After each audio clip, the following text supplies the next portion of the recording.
अहिले धेरै कन्ट्रीको भिजा रिफ्युजल्स बढिरहेको छ, डकुमेन्टको रिक्वायरमेन्ट पनि थपिरहेको छ।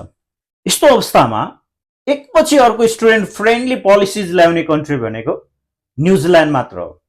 के छ त त्यस्ता पोलिसिजहरू पछिल्लो पटक? आउनुहोस् त्यसको चर्चा गरौँ। सर्वप्रथम त न्युजिल्यान्डले स्टुडेन्ट भिजामा रहँदा 20 आवर्स पर विक मात्र काम गर्न पाइनेलाई 25 आवर्स पर विक बनाएको छ।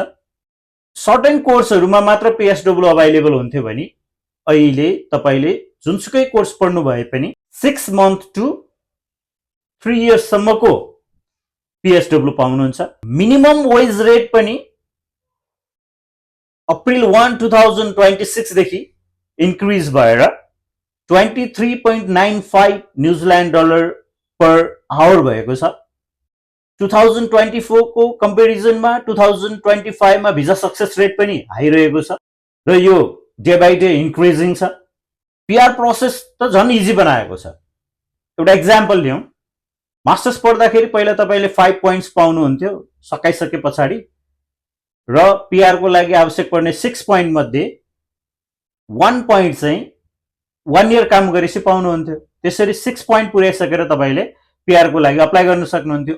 अब मास्टर्स पढेर सकियो भने तपाईँले 6 पोइन्ट नै पाउनुहुन्छ र if you have job in hand you can apply permanent residency. यस्तै अन्यमा पनि यस्तै खालको चेन्जेसहरू छ, ब्याचलरमा पनि र अरू प्रोग्रामहरूमा पनि।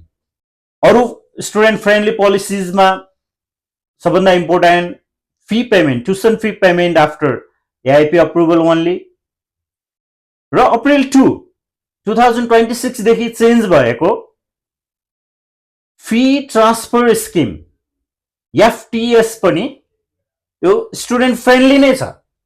प्यारेन्ट्स पोइन्ट अफ भ्यूले अथवा फाइनेन्सियल पोइन्ट अफ भ्यूले हेर्ने हो भने यस तपाईँले 20,000 न्युजिल्यान्ड डलर न्युजिल्यान्डको ब्याङ्क एकाउन्टमा ट्रान्सफर गर्दाखेरि त्यसको एडिसनल इन्ट्रेस्टको बर्डन त अवश्य पर्छ नै, तर आज स्टुडेन्ट तपाईँले यसलाई चाहिँ हेर्नुभयो भने तपाईँलाई न्युजिल्यान्डको बसाइ यसले कम्फर्ट बनाउनेछ। किन?